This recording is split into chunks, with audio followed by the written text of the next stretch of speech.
Programang ito ay rated SPG, striktong patnubay at gabay ng magulang ang kailangan. Matapos ang madugong pagtutuos kung saan tuluyan nang napaslang ni Tanggol si Divina, hindi pa rin tumitigil ang galit sa kanyang puso. Para kay Tanggol, ang pagkamatay ni Divina ay simula pa lamang ng kanyang paniningil sa lahat ng mga taong nagpahirap sa kanila. Alam niya na ngayon ang katotohanan na ang nagpapanggap na Bernard at si Rocky Boy ay iisang tao lamang at ito rin ang anak ni Divina. Hindi malilimutan ni Tanggol ang sakit na dinanas niya noong bugbugin siya ni Rocky Boy habang siya ay nakamaskara at wala siyang kalaban-laban dito. Kaya naman, ito na ang kanyang susunod na puntirya. Ang focus ni Tanggol ay nakatutok na ngayon sa paghahanap kay Rocky Boy upang pagbayarin ito sa lahat ng kanyang mga kasalanan. Galit na galit si Tanggol dahil nalaman niyang niloko at pinaglalaroan lang pala sila ng lalaking ito sa likod ng maskara.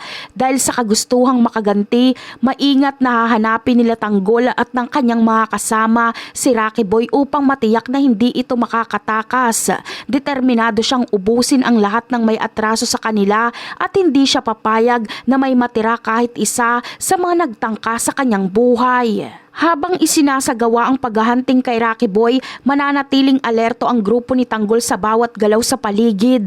Alam nilang hindi magiging madali ang lahat, pero ang puot na nararamdaman ni Tanggol ang nagsisilbing lakas niya para ituloy ang laban. Sa bawat hakbang na kanilang ginagawa, mas lalong lumalapit si Tanggol sa katarungang matagal niya nang hinahanap. Sigurado siya na sa pagkakataong ito, siya na ang may hawak ng alas at wala nang makakapigil sa kanyang paghihiganti. Kapag natapos na ang laban sa mag-amang Rocky Boy at Brando, doon pa lamang muling magtitipon ang grupo ni Tanggol para sa susunod nilang hakbang. Ang kanilang huli at pinakamalaking misyon ay ang pagpapabagsak sa makapangyarihang mga gerero na siyang ugat ng maraming gulo sa kanilang buhay.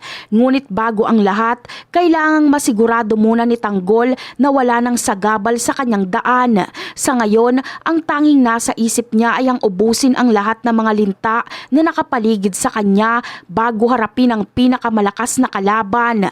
At yan ang aabangan natin. Bye!